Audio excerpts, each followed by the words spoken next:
security guard's hand clamped down on Leo's shoulder like a vice, yanking him back before he could take another step toward the tall man in the $1,000 suit. Leo's worn sneakers skidded on the polished hospital floor, and the scent of floor wax and antiseptic filled his nose. He twisted, trying to pull free, but the guard was built like a refrigerator, and his grip only tightened. "I told you before, kid, no panhandling in the lobby. Out, now." "Not panhandling." Leo's voice cracked with desperation, loud enough that heads turned in the waiting area. "I need to talk to him. I know how to help his son." The tall man, Arthur Grayson, paused near the elevators. His face was pale, his eyes ringed with the kind of exhaustion that no amount of money can fix. He looked at Leo for half a second, saw the too large hoodie, the dirt-stained jeans, the dark hair that hadn't seen a comb in days, and then looked away as if the boy were a piece of broken furniture. A woman beside him, Mrs. Grayson, clutched her husband's arm. Her eyes were red and swollen. She didn't even glance at Leo. The guards started dragging him toward the automatic doors. "You can explain it to the cops if you don't walk out right now. Please." Leo dug his heels in, but it was useless. "Your son has a neurodegenerative condition. He's losing motor control, speech, everything. The doctors said there's nothing they can do, but there is something. I have research." "My mother." The glass doors slid open, and the chill of a November evening rushed in. The guard shoved Leo out onto the sidewalk. Leo stumbled, catching himself on a bike rack, the cold metal biting into his palms. He spun around just in time to see Arthur Grayson step into the elevator. The doors slid shut, and the billionaire was gone. The guard stood in the doorway, arms crossed. "If I see your face again tonight, I'm calling the police. You got that?" Leo didn't answer. His chest heaved. He could still feel the weight of his mother's notebook in the worn backpack slung over his shoulder. He could still see the little boy's face from the newspaper clipping he kept folded inside it. Ethan Grayson, age 10, eyes bright. Before the illness stole everything, he turned and walked into the cold, the city lights blurring through the sting in his eyes. He had failed, again, but he couldn't stop, not yet. 36 hours earlier, Leo had been sitting on a hard plastic chair in the hospital cafeteria, nursing a cup of hot water he'd gotten for free and trying to make it last. The cafeteria was warm, and the staff didn't chase you out if you looked like you were waiting for someone. He'd been coming here for months, ever since the shelter on 5th Street closed down. He knew every corner of St. Catherine's Medical Center by heart. He had his mother's notebook open on the table, a battered spiral-bound thing with pages yellowed at the edges. The handwriting inside was small and precise, filled with diagrams of neurons, chemical pathways, and drug interactions. Elena Castellano had been a medical researcher before she got sick, before the cancer took her when Leo was 14. For 3 years, that notebook had been Leo's most prized possession. He carried it everywhere, read it under streetlights at night, and guarded it with his life. He was so absorbed in a page about autoimmune triggers in pediatric neurology that he almost didn't notice the 2 doctors at the table behind him. Their voices were low, but the words drifted over the half-wall that separated the seating areas. "Told Grayson this morning, there's nothing left to try." The voice belonged to an older man, gruff and tired. Dr. Hendricks, Leo would later learn. The last round of plasmapheresis did nothing. "The neurodegeneration is accelerating. We're looking at days, maybe a week before respiratory failure." A younger voice, female, responded. "What about the experimental protocol from Johns Hopkins?" "Rejected. The ethics board said it was too risky, and frankly, I agree. The boy's brain is already showing signs of brainstem involvement. There is no miracle here, Dr. Chen. I've been doing this for 30 years. Sometimes you just have to accept the inevitable." Leo's fingers froze on the notebook. He slowly turned a page, his heart beginning to pound. Neurodegeneration in a child, motor loss, brainstem involvement. That exact cluster of symptoms, he knew it. Not from medical school, because he'd never been, but from the hundreds of hours he'd spent decoding his mother's work. 3 years ago, when he was still living in their cramped apartment on the South Side, he would sit at the kitchen table while his mother worked late into the night. She would talk to him as if he were a colleague, not a 14-year-old.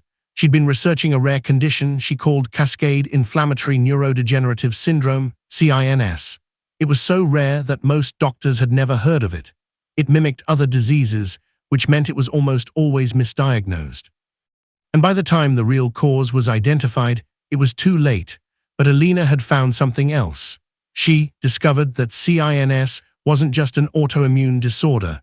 It was triggered by a specific metabolic pathway involving a misfolded protein that accumulated in the neural tissue. And she'd theorized that a combination of two existing drugs, one an anti-inflammatory steroid, the other a repurposed antiparasitic that had neuroprotective effects, could interrupt that pathway if administered in a precise, time-sensitive sequence. She'd called it the Castellano protocol. She had never been able to test it on a human patient. Funding had dried up. Then she got sick. Leo remembered the night she handed him the notebook, her hands thin and trembling. "Keep this safe, Mijo," she'd whispered. "Someday someone might need it. Promise me you'll remember," he had promised. And now, sitting in that cafeteria, he realized that someone did need it. He closed the notebook and slipped it back into his backpack. He didn't have a plan. He only knew he had to find a way to speak to someone, anyone, who would listen. That first attempt had been a disaster.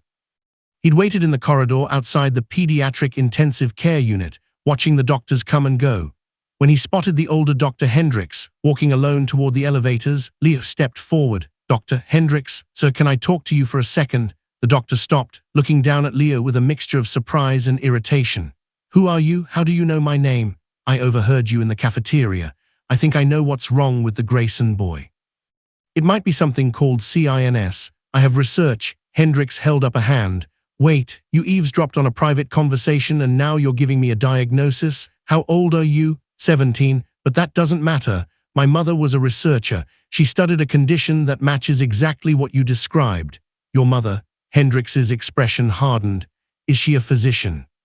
"She was. She died, but her work—" "Let me stop you right there." Hendricks's voice was cold.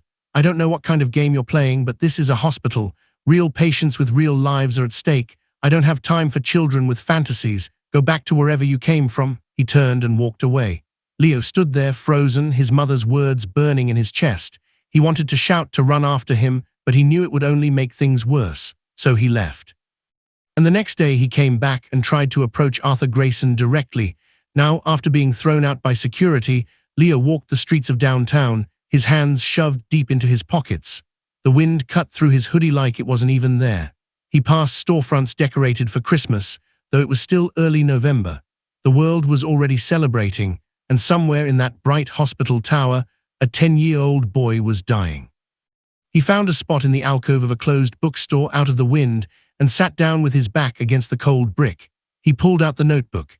Inside the front cover was a photograph of his mother, her dark hair pulled back, her smile tired but warm, and tucked behind it, the newspaper clipping.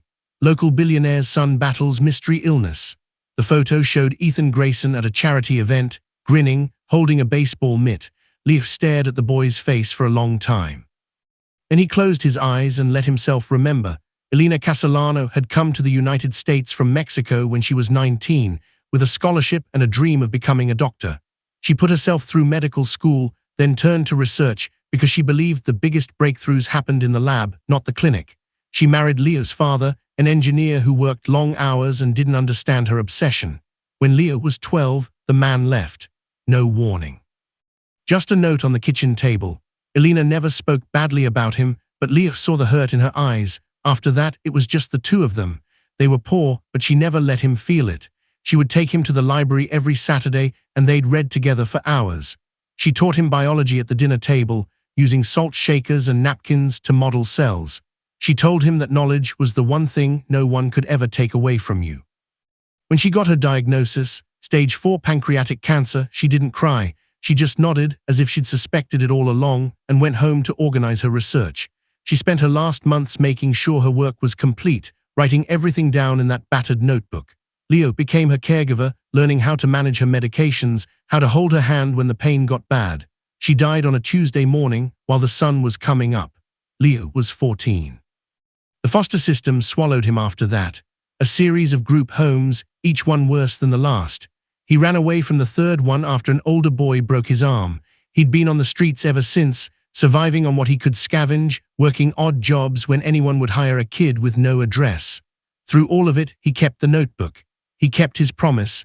Now, sitting in that cold alcove, he thought about giving up. The world had made it very clear that a homeless teenager's words meant nothing. No one would listen. Ethan Grayson would die, and Leo would carry that failure for the rest of his life, knowing he could have helped. But then he remembered something his mother used to say, When you have a truth that can save a life, you don't wait for permission. You find a way. Looked up at the hospital tower, its windows glowing in the dark. Somewhere up there, a little boy was fighting for every breath. And somewhere in his mother's notebook was the key. He wasn't going to wait for permission. At 2 in the morning, the hospital was a different world. The main lobby was quiet, the gift shop shuttered, the information desk empty. Leo slipped in through the emergency room entrance, keeping his head down. He knew from experience that the ER waiting area was chaotic enough that no one would notice one more tired, unkempt teenager. He walked past the triage desk, past a man with a bandaged hand, past a mother rocking a feverish baby, and found the stairwell. He'd studied the hospital layout for months, not just from his visits to the cafeteria, but from the evacuation maps posted on every floor. The pediatric ICU was on the 7th floor. He climbed 6 flights of stairs, his legs aching, his heart hammering with fear and adrenaline. On the 7th floor landing, he paused. He could hear the muffled beeps of monitors through the heavy door. This was the hardest part. He had one advantage, a set of pale blue scrubs he'd taken from a laundry cart in the basement 2 hours earlier. He'd slipped into a bathroom and changed, stuffing his old clothes into his backpack. His hair was still a mess, but in the dim hospital lighting, he might pass for an orderly at first glance. Might. He took a deep breath, pushed open the door, and walked into the corridor like he belonged there. The nurse's station was at the far end of the hall. A young nurse with tired eyes was typing at a computer. Leo walked past her, his gaze fixed straight ahead, his stride purposeful. She didn't look up. He knew which room was Ethan, because he'd seen a news report online, filmed outside the hospital, that mentioned the family had a private suite at the end of the PICU wing. He followed the corridor until he found it. Room 712, the door slightly ajar, a soft light spilling out. He paused, listening. Inside, he could hear the rhythmic hiss of a ventilator and the steady beep of a heart monitor. And something else. The low, exhausted murmur of a woman's voice, singing a lullaby. Leo pushed the door open a few more inches and stepped inside. Ethan Grayson lay in a hospital bed, surrounded by blinking machines. His small body was thin, almost lost in the sheets. Tubes ran from his arms and a nasal cannula delivered oxygen. His eyes were closed, his breathing shallow but steady. Sitting in a chair beside the bed, holding his hand, was Claudia Grayson. She looked up when Leo entered, her eyes wide with alarm. "Who are you?" she whispered, half rising. Leo put his hands up, palms out. "Please don't scream, my name is Leo. I'm not here to hurt anyone. I think I can help your son." Claudia's face went through a rapid series of emotions, fear, confusion, anger. "How did you get in here? I'm calling security." "Wait." Leo's voice was urgent but calm. "I know you don't know me. I know this looks crazy. But I have research, my mother's research, about a condition that exactly matches what Ethan has. The doctors have given up, haven't they? You have nothing to lose by listening." Claudia's hand hovered over the call button. She studied Leo's face, her eyes searching for something, sincerity, danger, madness. "You're just a kid," she breathed. "I'm 17, and my mother was Dr. Elena Castellano. She spent 10 years studying a rare neurodegenerative syndrome. She found a treatment. I have her notebook right here." He slowly eased his backpack off his shoulder, careful not to make any sudden moves, and pulled out the worn, spiral-bound book. "Please, just look." Claudia could respond. The door opened wider, and a nurse stepped in, Patricia Munoz, a woman in her 50s with gray-streaked hair and kind, sharp eyes. She took one look at Leo and her expression hardened. "Who are you? What are you doing in here?" Leo's heart sank, but Claudia spoke first. "Patricia, wait. He says he has research about Ethan's condition." Patricia frowned, her gaze moving from Leo to the notebook in his hands. "Young man, this is a restricted area. You need to leave." "Patricia, please." Leo's voice cracked again, but this time with something deeper than desperation, with grief. "My mother died believing her work could save children like Ethan. I've been living on the streets for 3 years, and I have carried this notebook every single day because I promised her I wouldn't let it be forgotten. I know you have no reason to trust me, but if you just read one page, just one, you'll see that the symptoms match exactly." Patricia hesitated. She'd been a nurse for 30 years, and she'd learned to trust her instincts. There was something about this boy, the way he held the notebook like it was made of glass, the way his hands trembled but his voice stayed steady. She walked over and took the notebook from him. She opened it to a random page and began to read. Her brow furrowed. She turned to another page, then another. She looked up at Claudia. "These are detailed neurological pathways, advanced pharmacology. This isn't something a kid just writes. Claudia leaned closer to look. What does it say? Patricia read aloud. Cascade Inflammatory Neurodegenerative Syndrome, CINS. Characterized by progressive loss of motor control, speech degradation, and eventual brainstem failure. Mimics Guillain-Barré, ALS, and pediatric MS, but with a distinct inflammatory signature. Responsive to a two-drug protocol combining Dexacort and Nexaprine, administered in sequential microdoses to prevent cytokine storm. Claudia's hand flew to her mouth. That's exactly what the doctors described, word for word. Patricia looked at Leo with new eyes. Where did your mother work? She was an independent researcher. She couldn't get funding because CINS is so rare, fewer than 50 cases ever documented worldwide. She worked out of a small lab at the community college. Everything she found is in that notebook. She died before she could publish. Claudia Grayson, a mother staring at the unimaginable, made a decision. I need to see my husband. Minutes later, Arthur Grayson stood in the conference room next to the PICU, his face a mask of controlled fury and desperate hope. He had been woken from a fitful sleep in the family waiting area and told that his wife had let a homeless teenager into their son's room. Now he paced the room while Leo sat at the long table, the notebook open in front of him, Patricia standing nearby like a guardian. Explain to me, Arthur said, his voice low and dangerous, why I shouldn't have you arrested for breaking into this hospital. Leo met his eyes. Because if you do, your son will die, and I think you already know that. The doctors have told you there's nothing else. I'm offering something else. Arthur stopped packing. He looked at his wife, who nodded, tears streaming down her face. He looked at Patricia, who gave a small, cautious nod as well. Then he looked at the notebook. What is this treatment? Leo opened the book to a diagram of a neuron. Your son's immune system is attacking his own nervous system, but it's not random. It's being triggered by a specific protein that builds up because of a metabolic glitch. The steroid Dexacort can reduce the inflammation, but it won't stop the trigger. Nexaprine, which is usually used for parasitic infections, has a side effect. It blocks the receptor that this protein attaches to. If you give them together in a very specific order and dosage, you can shut down the attack and let the nerves heal. Arthur's jaw tightened. And if I'm wrong, nothing changes. Ethan is already dying, but if I'm right, and I believe my mother was right, then he has a chance. Door opened and Dr. Hendricks walked in, his face red with anger. What is going on here? Security told me there was an intruder. This boy is not a doctor. This is absurd. Arthur Grayson turned to the physician who had been treating his son for 6 months. Dr. Hendricks, with all due respect, you've told me there's nothing you can do. This young man is offering an alternative. I want to hear it. Hendricks sputtered. You can't be serious. He's a child. He's homeless. He has no medical training. Then test it, Leo said quietly. You have a lab downstairs. Take a sample of Ethan's blood. Expose it to the 2 drugs in the sequence I describe. Measure the inflammatory markers. If the markers don't drop, I'll leave and you'll never see me again. But if they do, he let the sentence hang. A long silence filled the room. Then Dr. Chen, the younger physician from the cafeteria, stepped forward. She had been standing in the corner, listening. I'll supervise the test, she said. It's a simple in vitro assay. It can be done in under 2 hours. No risk to the patient. Hendricks whirled on her. You're encouraging this, Doctor? Chen's voice was calm. I'm encouraging the scientific method. If there's even a 1% chance this is real and we ignore it, I won't be able to live with myself. And neither will you. Arthur Grayson looked at his wife, then at his son's face on the monitor screen mounted on the wall. Ethan's vitals were weaker than they'd been that morning.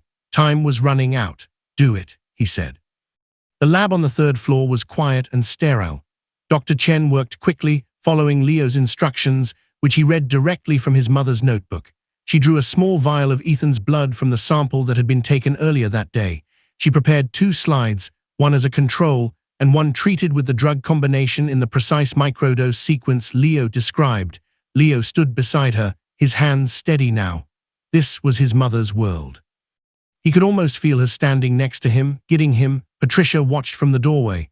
Arthur and Claudia waited in the corridor, holding each other.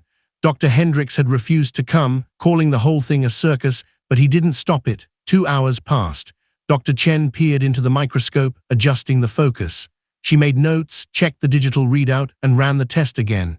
Then she straightened up, her face pale. The inflammatory cytokine levels on the treated sample dropped by 62% in 2 hours, she said. That's beyond statistically significant. It's more effective than anything we've tried in 6 months. Arthur Grayson closed his eyes. Claudia let out a sob. Patricia crossed herself. Dr. Chen turned to Leo. How did your mother discover this? Leo's voice was thick with emotion. She never stopped looking. She believed that no disease was too rare to be worth fighting. She was the smartest person I ever knew. Stepped into the lab. Can we use this on my son? Tonight? Dr. Chen hesitated.